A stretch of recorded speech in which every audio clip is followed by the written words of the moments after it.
Okay, so hello and welcome everyone. Good morning, good afternoon, good evening, wherever you're joining us from. My name is Yufei. I am the International Graduate Student Coordinator at the School of Graduate Studies. Today, we will be talking about graduate student housing, specifically how to find housing in Hamilton. I am joined here today by my colleague, Andrea, and Andrea will be presenting this very helpful presentation. If you have any questions about this topic, please use the question and answer or Q&A function in Zoom.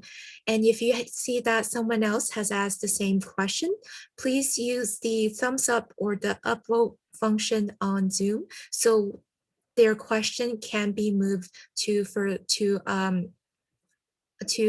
top of the queue. Without further ado, I'm pleased to introduce Andrea. Hi, Yufei. Thank you for that introduction. Again, my name is Andrea Gemfi, and I'm a program assistant for the Global Experience Program and International Student Services.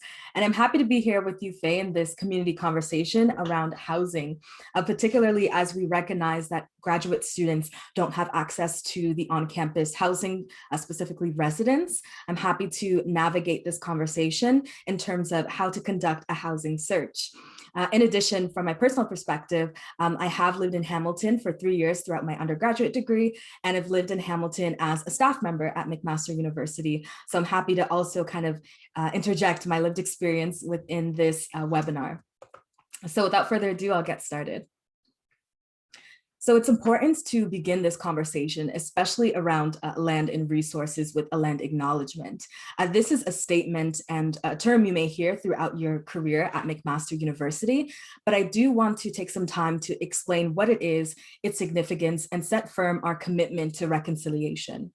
So notably, in the context of Canada and the university, a land acknowledgement can be seen as a note of reconciliation with Indigenous inhabitants of Canada, notably in this case, recognizing the Indigenous lands that we are settled on.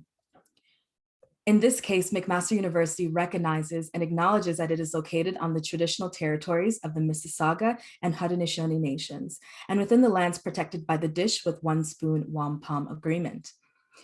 If you can imagine a contemporary or a modern reading of this land acknowledgement, it notes that the land should not be exploited and should be shared peacefully among its inhabitants. If you can imagine a spoon or a bowl, as well as you interacting with this item, the idea is that you take what you need and you leave the rest for others to share. It's important to also set firm our commitment to reconciliation and educate ourselves on the legacies and histories of Indigenous peoples in Canada. We'll continue this conversation further in our Life in Hamilton and Life in Canada webinar. So again, I do want to emphasize that I hope this will be a community conversation. So I will encourage folks to direct their Q&A questions using the Q&A function. And at the end, I'll answer some of these questions live along with Yufei. But in terms of setting the overview of today, we'll talk about how to approach your search, some terms and language that you may come across, supports and resources, as well as safety, both when you're looking for housing and when you've actually secured your housing in the future. Okay, so let's begin with some terms. So first, utilities refers to electricity, water, and waste disposal, as well as heating and sewage. I will note that utilities may be all-inclusive, so meaning included in your rent, or it may be a responsibility for you to pay, and that'll be clearly indicated in your lease.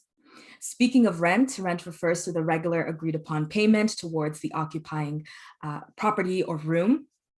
Furnished and unfurnished notes and indicates whether or not a furniture is included in the rent or in the space that you are renting.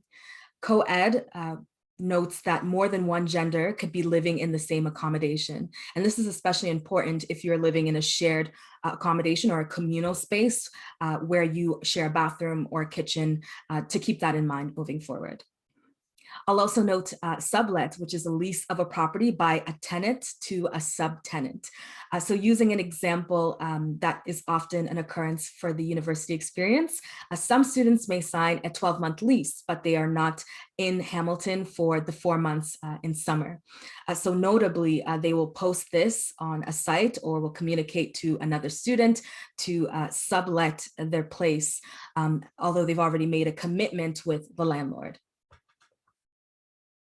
Okay, so really important terminology moving forward. So your lease is a contract outlining the terms under which one party, the landlord, agrees to rent a property owned by another party. Sorry, that's the other way around. So notably, the contract outlines between yourself, the tenant, owning or renting the property rather from the landlord. This is a legal document, so it's important that you read this carefully. And I'll also underscore that even if you are moving in with a family member of a friend, it's probably a best practice to have something in writing. If I could recommend, I would suggest the Ontario Standard Lease, because it is recognized under kind of provincial guidelines of outlining transparent rights and responsibilities of both the tenant and the landlord. This will also include indication if the utilities are included in your rent costs, as I mentioned earlier, and there may be an outline of deposits. Notably, one that is very common in the Hamilton area is paying first and last month's rent. Because this is a legal binding document, it is important that it's very difficult to terminate or to end a lease early. So this is with some or few expectations rather. Sometimes you have to grant permission from the landlord in order to be released. So even if you find yourself wanting to get out of a lease or perhaps take on another lease, it's important to note that because it is a legal document and ending early may, have some difficulty. And last, you do have a right to privacy under your lease. For an example, if there's maintenance that needs to be involved to support the condition of the room you're renting or the property, your landlord has the right to ask you for a 24-hour notice before entering your room or your property.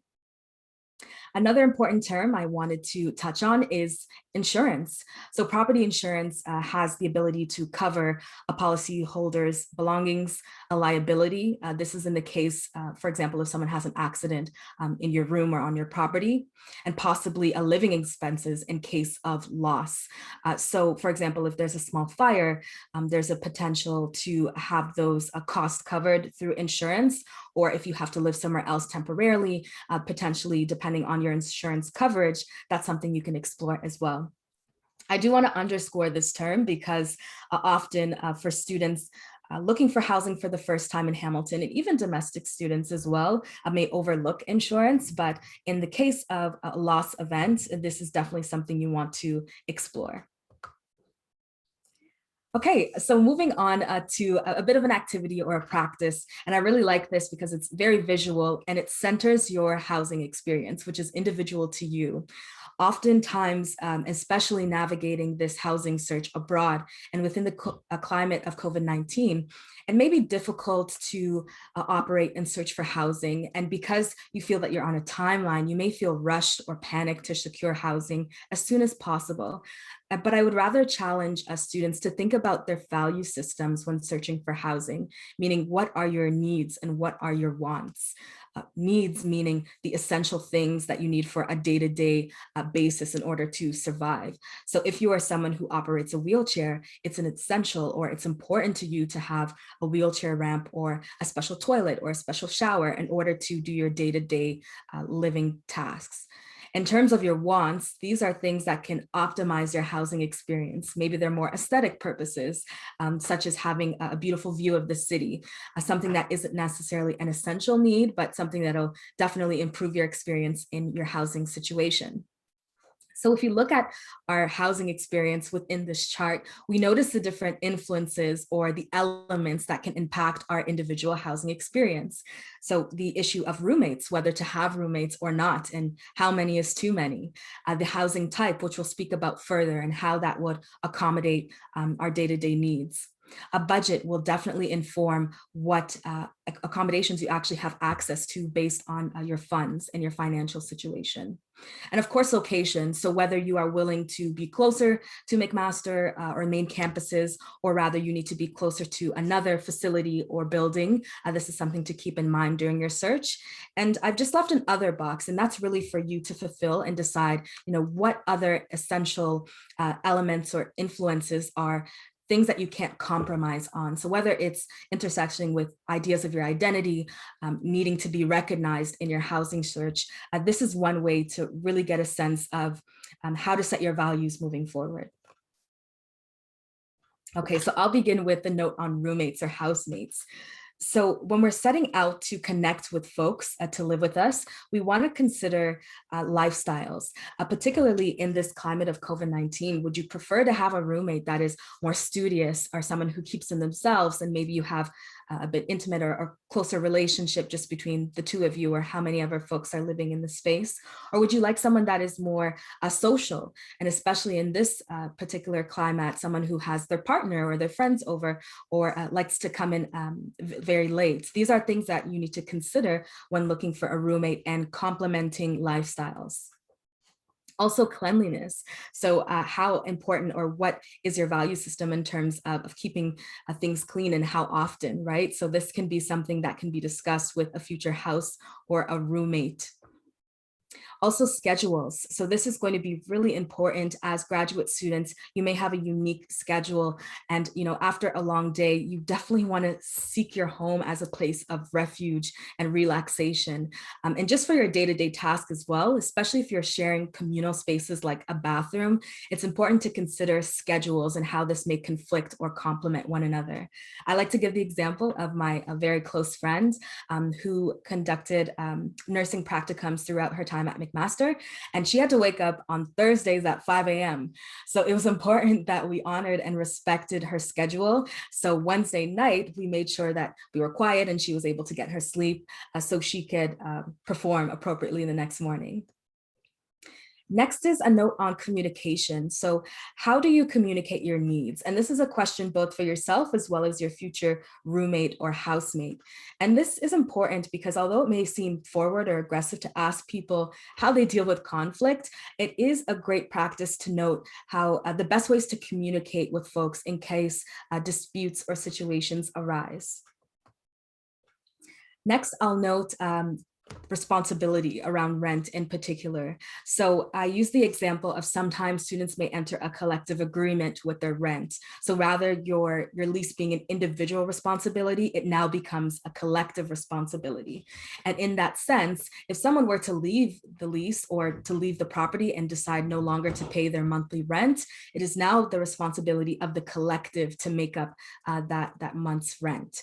So considering if this may be a situation you may enter into, what are your responsibilities as a roommate, and are folks able to be transparent about reconciling like any rent cost or their responsibilities as your roommate as well. Okay, so to set our stage in terms of the types of housing that we'll be looking into, I want to note that the majority of the housing surrounding the McMaster area tends to be residential or suburban housing. So just a bit of a historical approach here. Notably, these used to be family houses, but as the market grew for more interest for students to move into these areas, landlords had brought them out privately and began to carve out spaces to really accommodate the student experience. So with this in mind, we want to keep in mind that these houses can be upwards to 100 years old. That doesn't mean that the interior or the maintenance of it is bad, but rather that, that these are structures that have a bit of age to them as well. So notably, a student home will require you to live with several other students. However, you will have a private bedroom. In some cases, it could be partially furnished, a living area, as well as a kitchen with appliances. You'll most likely have to share a bathroom. And this tends to be less expensive because, again, it is a shared experience and they tend to be a bit older properties. But generally, the duration of leases tend to be from 8 to 12 months. So as I mentioned, when looking at a student home, landlords have carved out spaces within this residential or previously family-owned home to really accommodate the student lifestyle or as much students living in a home as possible. So you may see a couple of different listings, but visually, this is a way to kind of indicate what room that you may get. So when we're looking at the basement, you can best identify this as being in the underground area of the home. And you can tell because there's just a narrow window. So that indicates that you'll be in the basement most likely if you see a listing like this. And you'll also have an upper level or a lower level of the house that could be accessible to you. And you can also indicate that through the window and its spacing as well. The attic tends to be at the very upper level of the house.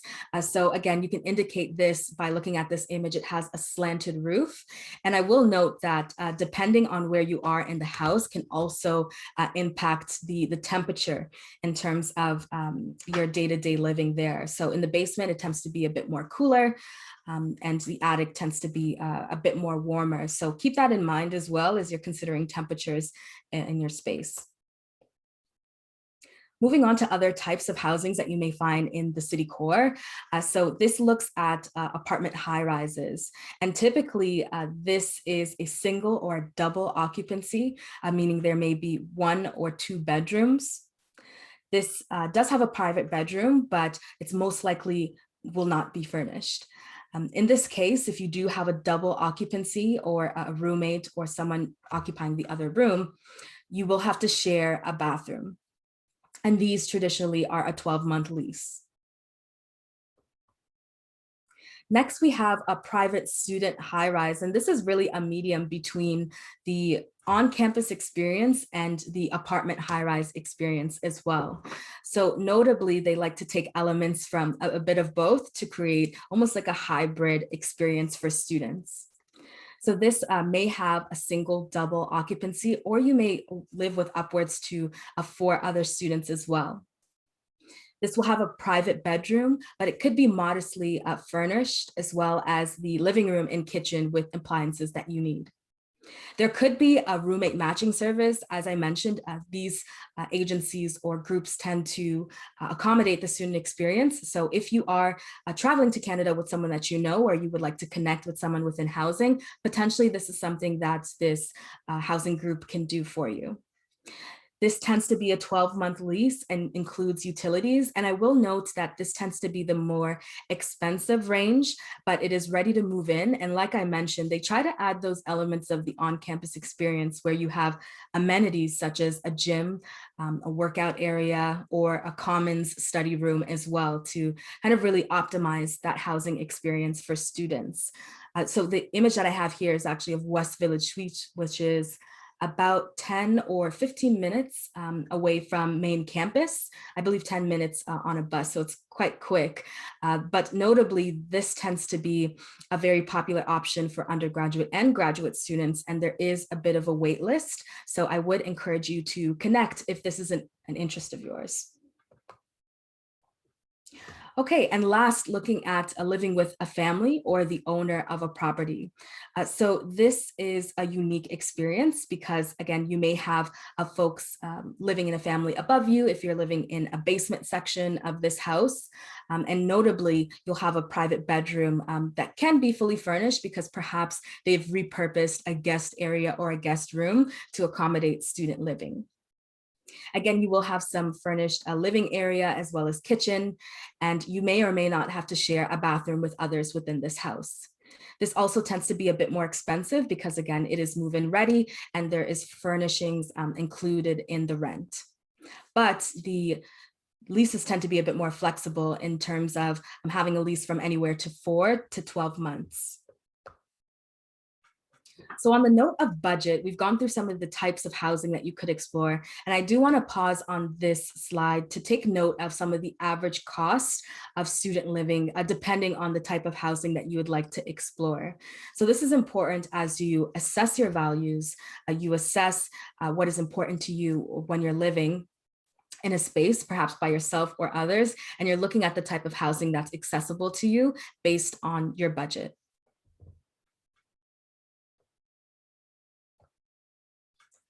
And again, on the note of budget, I do want to encourage folks to carve out a chart of your expenses. So notably on a month-to-month basis, we may have reoccurring daily cost or expenses, and this will impact the accessibility that we have to different types of housing based on the finances that we have access to. So in this expense chart or this brainstorm, you want to keep note of what are your food costs, what are your bills around utilities, as well as the internet and your mobile phone plan as well, and also transportation. These are all daily costs that may impact the access that you have to funds for your rent. So figure out your monthly budget and give yourself a small buffer or an emergency fund. So often, if you're budgeting for an opportunity, you want to think about in case of an event, if you have extra funds to support you, perhaps you need to move or pivot temporarily. And if you don't have resources here to move in with someone or a family member, then it could be important for you to have some extra money saved aside if you do have those finances accessible to you. And last, just ideally, you want to spend no more than around 35% of your budget. So if it's more than that, then you may want to consider if you're living within the budget that is going to accommodate all your other expenses to live and to accommodate all your daily needs. I also want to take this opportunity to highlight a great resource out of the Student Success Center. So Max Money Center is really a place to look for financial literacy and budgeting expertise. And so there's a wealth of knowledge and resources and upcoming webinars on this site that'll help you better look at your budget. This particular page notes deciding on where to live from a financial perspective. So if you are interested in continuing this conversation around budgets and how to adequately manage finances around housing, definitely take a look at Max Money Center. And that's money.mcmaster.ca. On the note of where students tend to live, there are a couple areas surrounding the McMaster main campus, and typically in the Westdale and Ainsley area, this tends to be an area that's quite nice. There's a few shops in the area, and there's a lot of accessible goods that students can connect with, and it's a fair walking distance to the main campus as well. The downtown Hamilton area tends to be a bit further. It is not walking distance from the campus, but rather anywhere to 10 to 20 minutes on a bus ride. Notably, there are some more kind of grocery shops in this area, particularly Nations, that may also kind of cater to a diversity of dietary accommodations and cultural foods. And of course, if you would like to live in a more lively area, perhaps you want to connect with the restaurant scene and atmosphere in McMaster, or any other events happening in the local Hamilton core, this may be of interest to you. Also Dundas, which is just a neighboring city beside Hamilton. It is quite close, and notably students may live here, may have a bit more of a commute, maybe anywhere to 15 to 20 minutes on the bus. However, you may get different price ranges if you're looking at Dundas as opposed to some of the areas in the downtown core or the more popular frequent places that students like to take up accommodation. So looking at where to begin your search, so there are a couple avenues or resources that you can tap into to help support your housing search. And maybe you're already familiar with some, but we will talk about classifieds and rental sites that house accommodation postings. We'll talk about McMaster site, Offcampus in particular, and we'll also talk about Facebook as in using social media as a way to connect with housing and different listings. So let's start with Mac Offcampus. So this is a unique experience because it connects landlords to prospective tenants and lists housing specifically surrounding the McMaster campuses. So this is really of interest to Mac students as it offers accommodations exclusively to McMaster's community. So whether that's students, staff, or faculty, you'll need to access this website using an active Mac ID. So with that being said, although the site is affiliated with McMaster, these listings are privately owned by landlords and they're not the property of the university. So the content of these listings are not able to receive advice from the university's legal department if cases arise or if you need a legal advice concerning some of these postings. How you would operate this website, it's very user-friendly, and you can look at available properties and also filter some of your criteria. So we talked about your needs assessment and what you want. So whether that's budget, whether you want to specify an area that you want to live in or the number of roommates that you want to live in, this will enable you to toggle a certain preferences in order to find your best search. To complement this website, we have the newly launched McMatch, and this is a student housemate connector. So earlier we talked about assessing our needs as well as our wants and our value systems when considering housing. And this is an opportunity to be connected with like-minded people who may have similar lifestyles to you or similar values to you as well. So you'll access this platform and you'll create a profile by answering a series of questions about your living preferences. And through this, you'll be connected with other students that answered similarly. And this is a great way to connect with people and move forward, especially if you have any budget concerns and you'd like to mitigate the high cost of some of the housing that we've listed earlier by pairing with a roommate or a couple of roommates. Last, Facebook. So this is a frequent posting site for students to look for roommates as well as to look for housing themselves. So similarly, this connects landlords and tenants for leasing properties and rooms. So this lists in the Hamilton area. So this is distinct from the Mac off-campus site where it specifically surrounds the McMaster campuses. So also be aware of that as well. It's important to note when you're accessing this space that there can be a few listings that can be from students themselves or the landlords as well. So how you would operate is you would go through this just as a regular Facebook group, take a look at some of the postings, ask questions through the direct message system through whoever is posting that specific post. Also the marketplace. So this is an e-commerce function that Facebook has. And in addition to other goods that you can acquire, you can also look into property rentals within the Hamilton area. Again, I do want to stress that Hamilton is quite a vast and big city. So this is not specific to making sure that these are housings that are very close to the main campuses or campuses at the university. So be sure to make sure you're doing your due diligence and taking a look at perhaps Google Maps to just estimate the range in terms of the distance between the campus as well as your housing accommodation.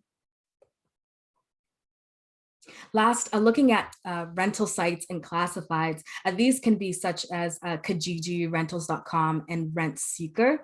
So we will caution that this is not affiliated sites with the university. However, there are avenues to look for and expand your search when it comes to your housing search options.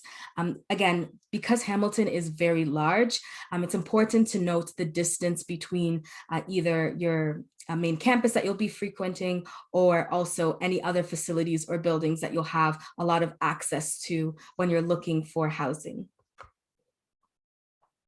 So on that note, being that some of these sites are not affiliated with McMaster, it's important to set expectations for ourselves around safety and security, even when we're searching for housing. So I wanted to give a few suggestions or supportive best practices in order to have a safe search and to be able to mitigate some of these rental scams or kind of fraudulent postings.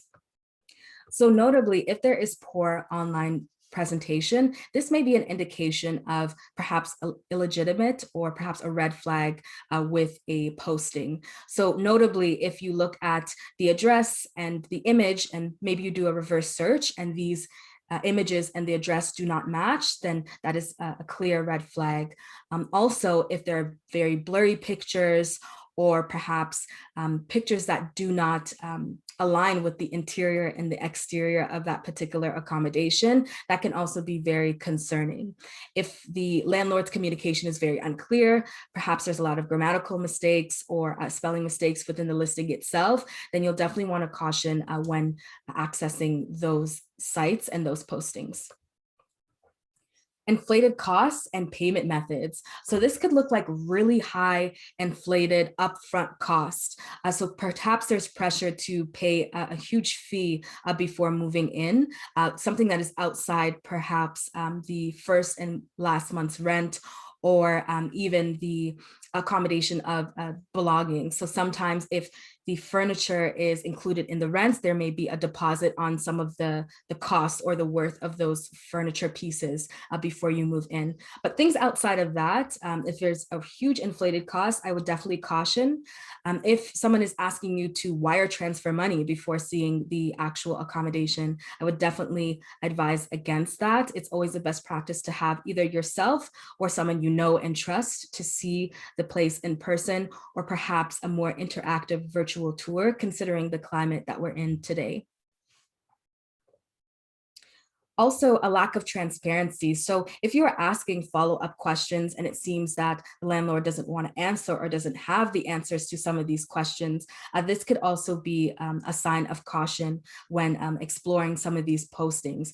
So keep in mind, if you have certain requirements or accommodations and they're not being met clearly by a landlord, then perhaps that isn't an opportunity that you want to move forward with.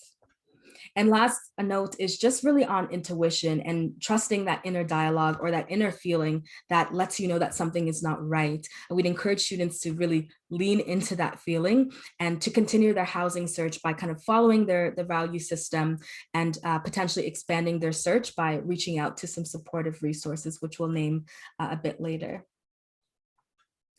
So it's noted that when looking for housing, sometimes, as I mentioned, students would prefer to see it for themselves rather than sending a representative, which is completely fine and frankly encouraged, but this may require you to find temporary housing. So we have listed some examples of temporary housing that you could use while operating or looking through some of your housing options in the Hamilton area. So Airbnb is noted, as well as some other local hotels. But if you'd like more information on temporary housing that could perhaps complement your budget, definitely take a look at the Tourism of Hamilton website. Okay, so in the event that you have secured your housing, you're ready to move in, what are your next steps? So first, you definitely want to make an arrangement to meet your landlord and receive the keys when you arrive. Also, you want to make note of existing damage with your landlord and present this at the start of your move-in. This is important because, as we mentioned with the lease and the agreements that you have earlier on with your landlord in your accommodation, that landlords are typically responsible for the maintenance and the condition of the overall room or property that you're occupying. However, if you damage anything in that space on fault of your own, then you would be seen as financially responsible. So with that being said, to avoid any conflict moving forward, you just want to take pictures and examine the space to make sure that the damages are noted before you move in. And as I mentioned, in terms of general maintenance and responsibilities between tenants and landlords, it's best to ask who is responsible for disposing garbage and where, as well as yard maintenance and responsibility.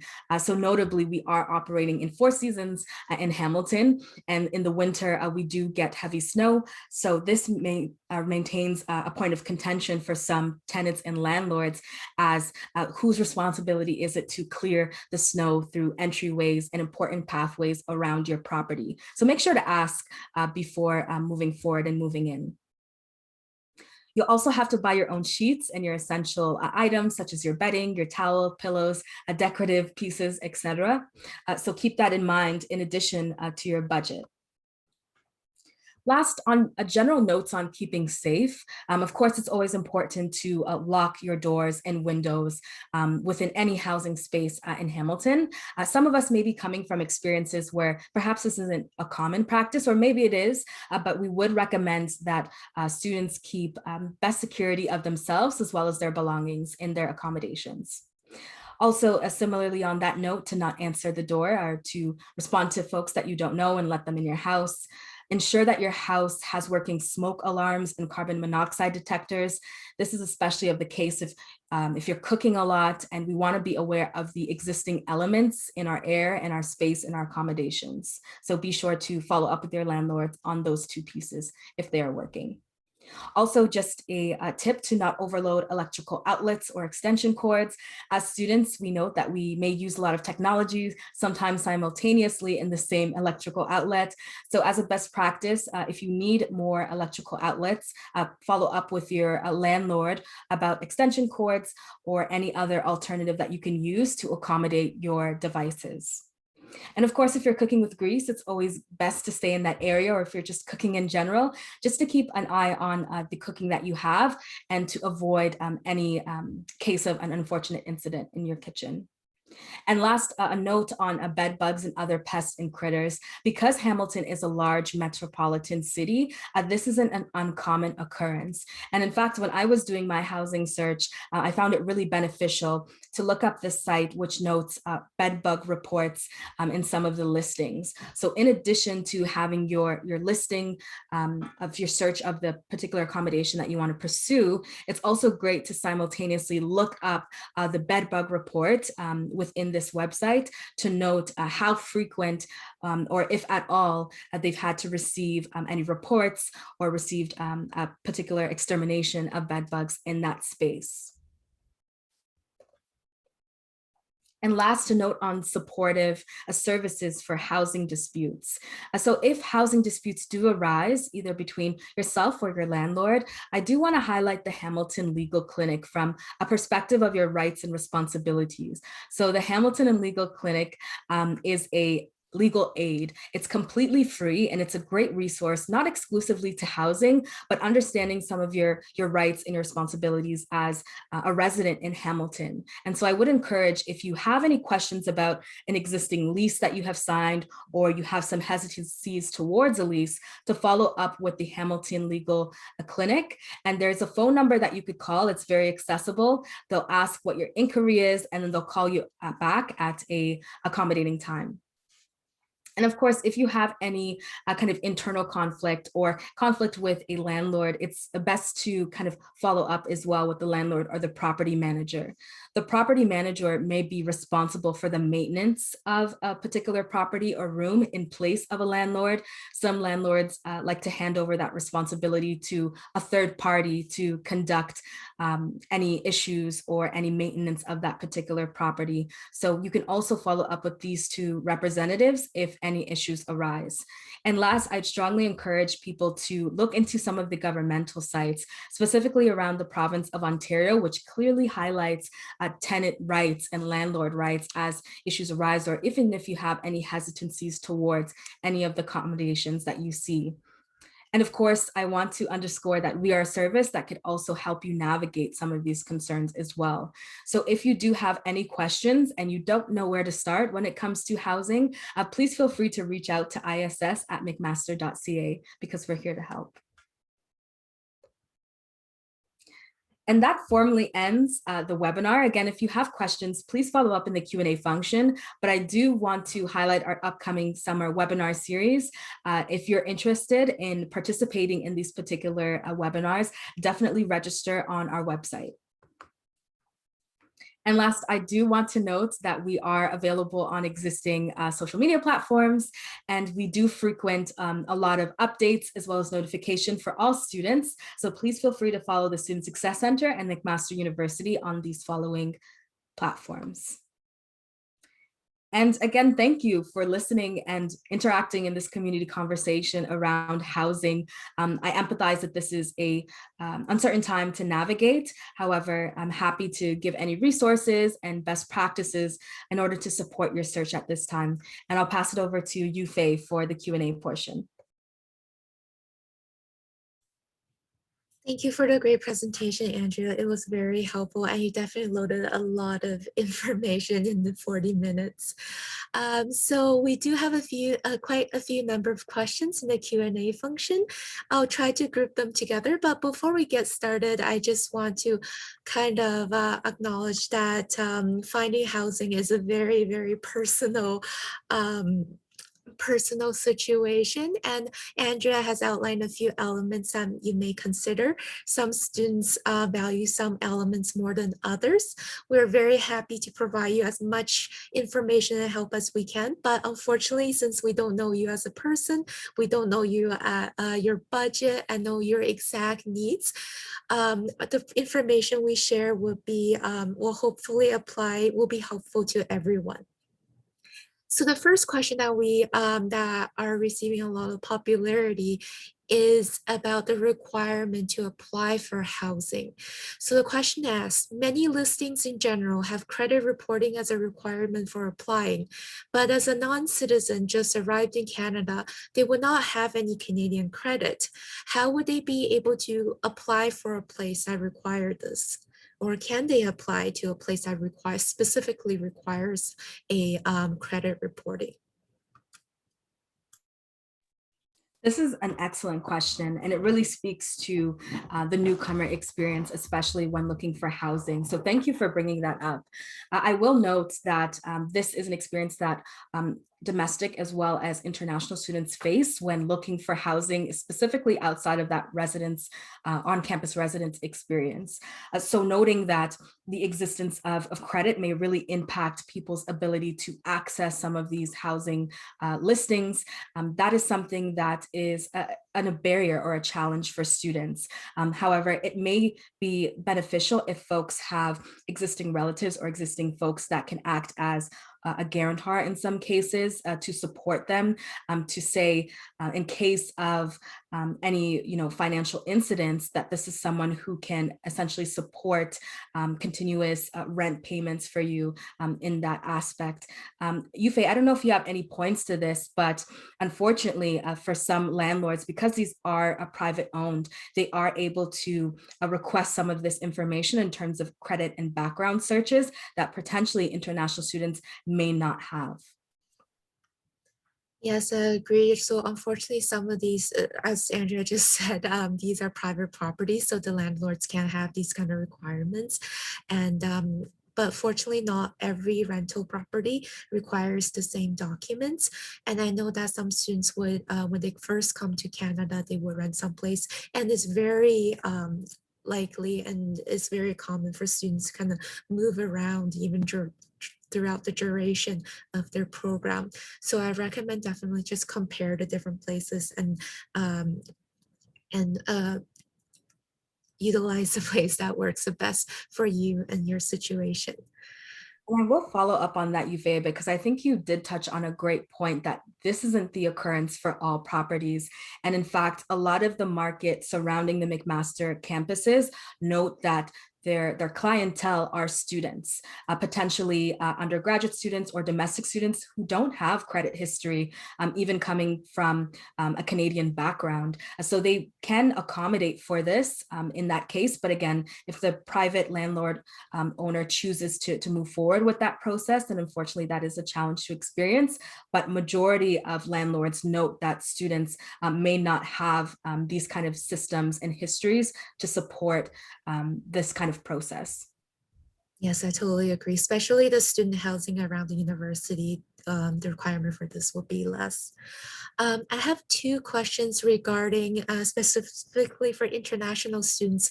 What's your recommendations about looking for housing before they get to Canada or even signing a contract from abroad? Yes, and this touches on the encouragement of either yourself seeing the housing in person or at least at the very least doing some sort of virtual tour, and even having a trusted friend, a family member, or anyone that you trust to kind of see the housing space for yourself and perhaps provide a virtual tour in that capacity. I will say that because of COVID-19, that has certainly changed in terms of how we can connect with some of our housing options. It has opened a market to have more interactive virtual tours for specific housing properties. But at the same time, I think the practice remains that it is always great to see the housing in person, or have someone, a representative that you trust, to take a look at that as well before signing any leases, and especially before sending any money overseas. In terms of timelines, that first portion of the housing search is really the preliminary search, or the brainstorm of what your needs are, and then looking at the listings that occur or are taking place in Hamilton. And then that third part almost is really seeing it for yourself, seeing it with your own eyes, feeling like you can be living in this space, or it's something that you can adjust to for a long period of time, and then making that final commitment. So I would discourage signing a lease that you have for a space that you have not seen around your comfortability. Yufei, any notes to that? Yes, I agree. I also noticed, just as a practice, that many students, when they come to Canada or come to Hamilton, they would stay at a short-term accommodation place. So for example, a hotel or Airbnb, or even this at a private property that are where they have mutual understanding that they're only staying for a short time. So, and utilizing that time to find a more permanent housing. So the next question I have for you, Andrea, is about those apartment style private student high-rise residence. How do they find it? And just another related question, is someone in the, a student in the chat, in the Q&A specifically asked about West Village Suites. I personally have never stayed at this particular building or interacted with this particular company, and we do recognize it's like kind of external company, so perhaps neither of us are ready to comment on this. But in general, for the student style private apartment style private student high rises, where students would typically find it? That's a great question. And funny enough, I actually stayed in West Village Suites in my fourth and final year. And from that perspective, I noted on that slide that that tends to be the more costly range in terms of student accommodations, and especially considering that there are already furnishings that exist within that space. There are also amenities within the building that want to cater to the student experience. So as I mentioned, having study rooms or spaces to work out and to connect with other people, they try to optimize that experience as much as possible, and cater it to the student or the resident experience that you may have on campus. But with that being said, there are a couple listings within the area that specifically cater to students.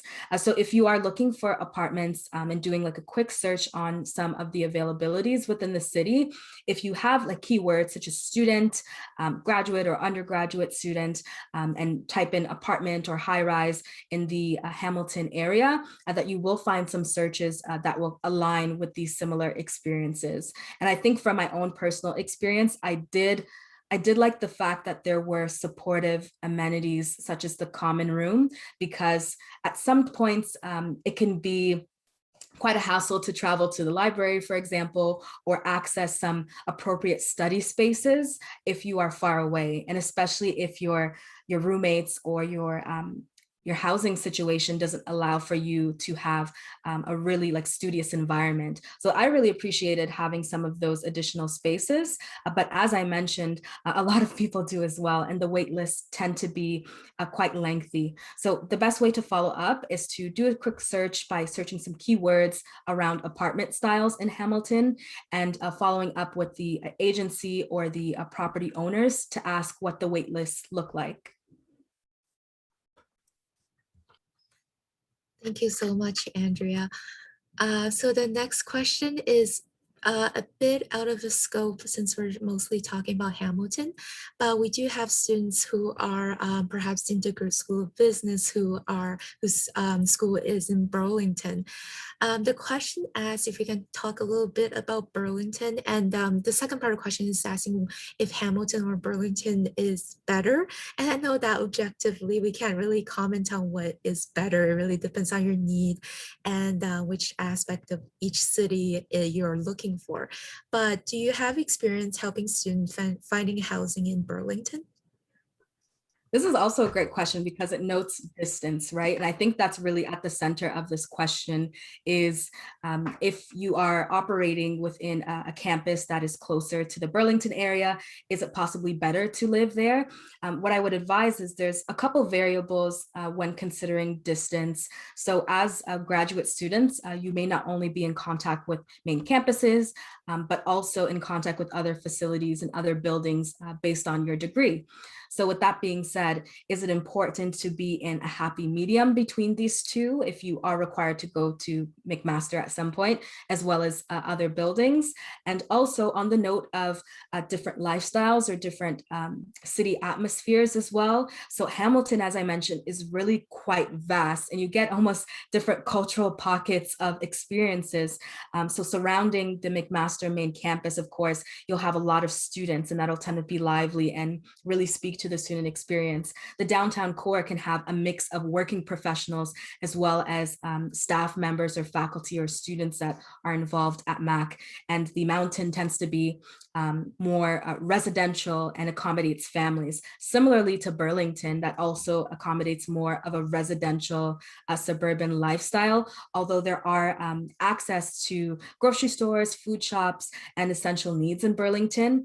It's really a question about what are the compromises here between distance? What do you want your commute to look like between some of the areas that you'll often frequent?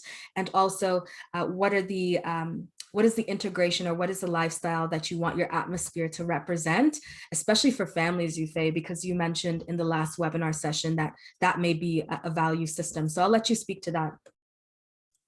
Yeah, this is a great segue to the next question. We have a student in the question and answer area asking about coming in with their spouse and if there's any, if they have any considerations, and they also ask about on-campus accommodations. So unfortunately, as Andrea mentioned at the beginning of the webinar, graduate students are not eligible for on-campus residence. And to my knowledge, the current on-campus residence is for first year undergraduate students, and the student life programming, the student's life structure on the on-campus residents are very much catered to our first year undergraduate students.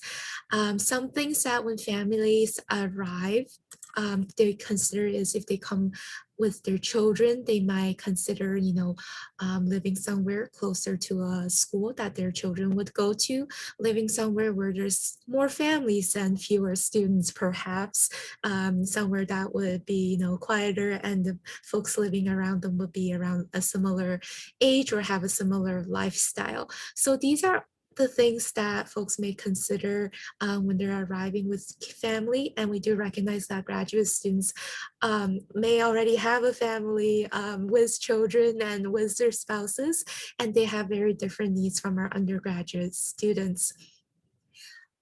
We I don't have any specific neighborhoods that I would recommend. So this goes back to kind of Andrea's points about your personal needs and what kind of lifestyle you're looking for. But if you're more interested, you're interested about kind of being a graduate student with kids, or just kind of managing the overall graduate student experience, I am happy to announce that we have a webinar available perhaps sometimes in August for all graduate level students about being a graduate student while managing a family.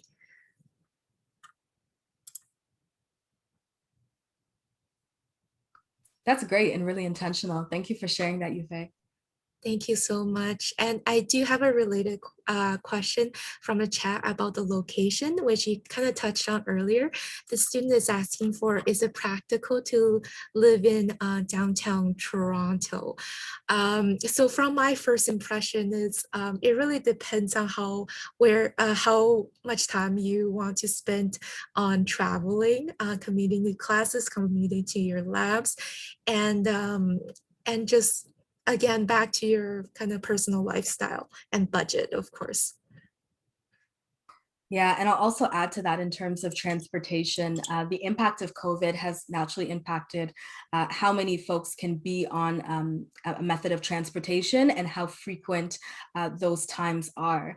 So the distance and the transportation mechanisms between the city of Toronto and Hamilton are very different from the local transportation that we have in Hamilton. And with that being said, it could be quite a bit of a journey compared to living in Burlington or Dundas or Hamilton, anywhere to upwards for an hour. And if you're considering that a bus from Hamilton to Toronto may come every hour, that doesn't allot a lot of flexibility in terms of being on campus or just kind of being in the Hamilton area in general. But of course, if you are willing to make that compromise because you would prefer to live in Toronto, then that's definitely a choice that you can make, but just keeping in mind some of those transportation concessions are important. Thank you, Andrea. Just to be mindful of time, I do notice we have about 4 minutes left. Is it okay if we kind of wrap up with a few questions in the chat? For sure, yeah. Thank you so much.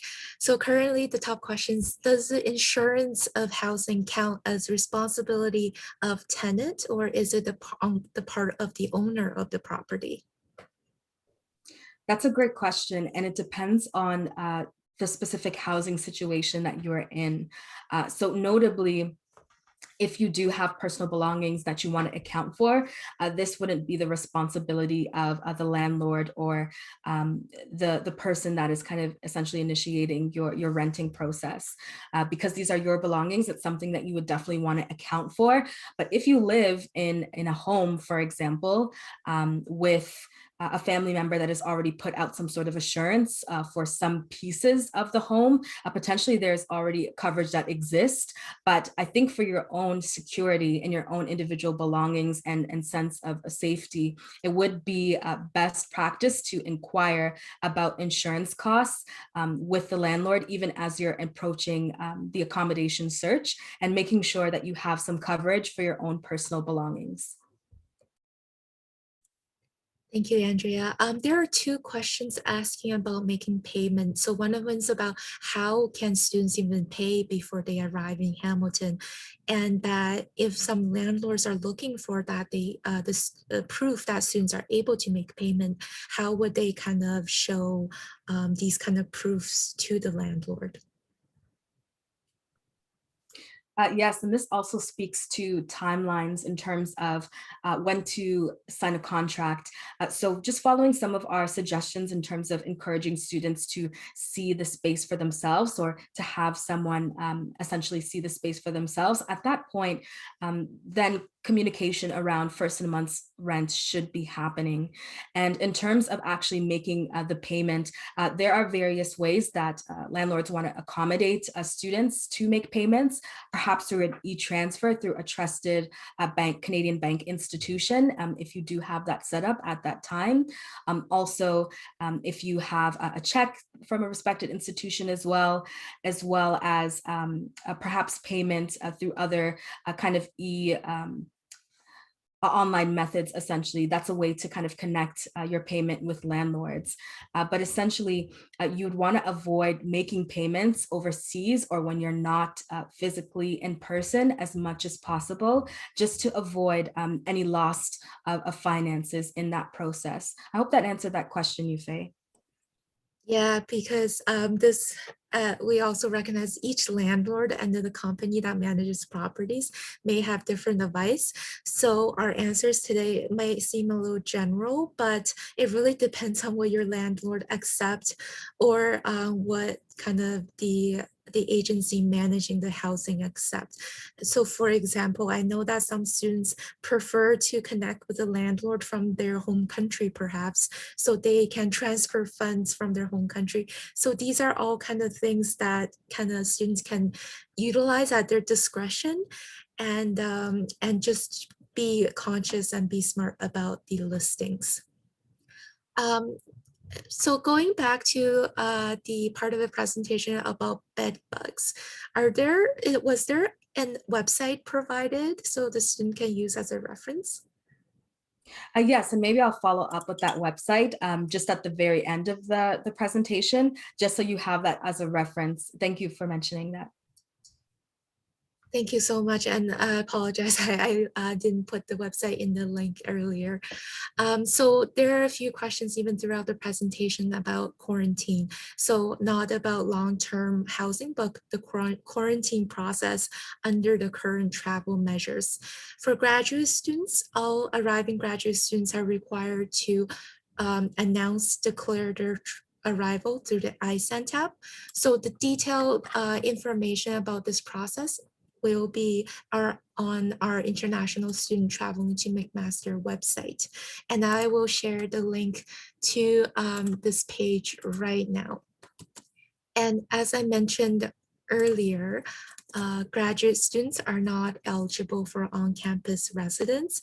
And even if they are, our on-campus residents are for long-term housing, they're not for short-term stay purposes. So the university provides the students with some hotel packages for students who are not, who does not have any other place or private residence to quarantine. So when you sign up for the iSend tab under the quarantine planning section, you can indicate that you can quarantine at your private residence, or you can press the option for hotel packages. When you press that option, there will be the detailed instructions about how to book one of these hotel packages. Just being mindful of time. Again, Andrea, are you available for a few more minutes? Oh, for sure. Yeah, I could take a couple questions. Thank you so much. And so the student asked, is it worth signing a 6-month lease, recognizing it's a bit shorter than the full year? For sure. And again, a couple variables or a couple situations that may influence your decision. Certainly when you actually arrive or when you are in Canada and when that aligns with the start of your 6-month lease.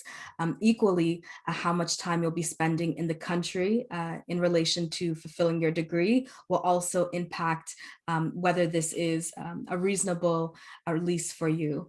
Certainly, some folks like to have something in place just to have secured housing for a little while before pivoting.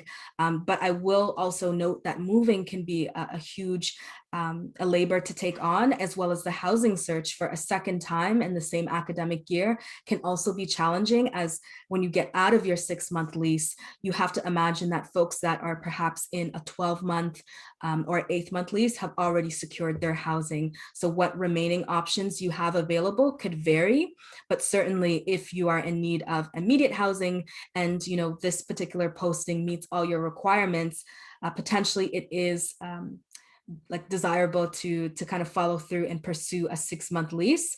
But you have to consider the amount of time you'll be in Canada and what does that mean, post 6 months when you have to begin a search. What market are you looking into?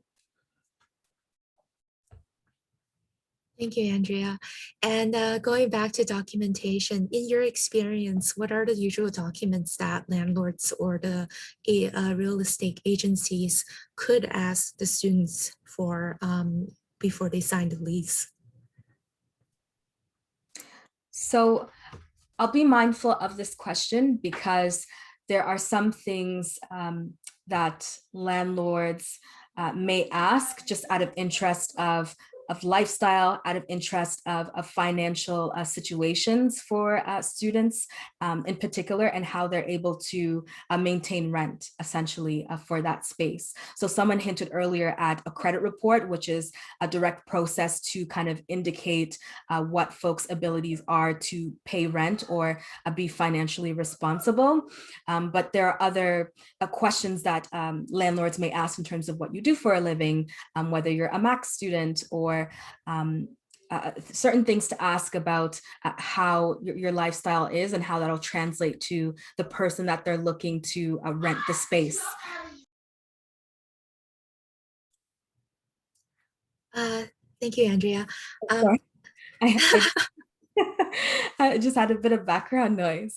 But again, I do want to underscore that when looking for housing, that some of the questions or the documentation that people may ask may just be relative to what you do for a living, where you're going to school. And again, those questions around how you're able to finance that particular renting. Of course, I would always operate with comfortability. If some questions may become intrusive, or you feel that you have to justify your reason to be in a space, perhaps that's not a space that you want to be in. So think about those considerations. But of course, perhaps ID and photocopies of ID and your passport could be something that landlords may look into. Thank you, Andrea. And it's our fault. We've been keeping you for too long. And there's only 2 questions left. One of them, I just realized, is about quarantine. We've addressed it a few minutes ago.